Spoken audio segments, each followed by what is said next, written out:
పకోడీలకు చేయడానికి కావలసిన పదార్థాలు: శనగపిండి 2 కప్పులు, ఉల్లిపాయలు 2 కప్పులు, పచ్చిమిర్చి 4-5, కరివేపాకు కొద్దిగా, కొత్తిమీర కొద్దిగా, జీలకర్ర 1 టేబుల్ స్పూన్, కారం 1 టేబుల్ స్పూన్, ఉప్పు తగినంత, వంట సోడా చిటికెడు, వేడి నూనె 1 టీ స్పూన్, నీళ్లు అవసరమైనని, డీప్ ఫ్రైకి నూనె. తయారీ విధానం: ఒక పెద్ద గిన్నెలో ఉల్లిపాయ ముక్కలు, పచ్చిమిర్చి, కరివేపాకు, కొత్తిమీర వేసి కొంచెం ఉప్పు కలిపి చేత్తో నలపాలి.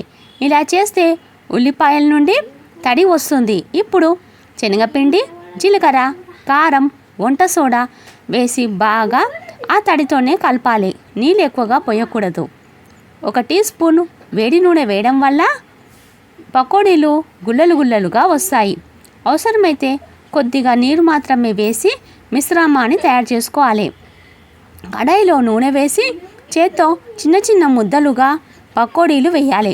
చిన్న మంటపై బంగారు రంగు వచ్చేంత వరకు వేయించాలి. ఇలా చేయడం వల్ల ఎంతో రుచికరమైన పకోడీలు రెడీ.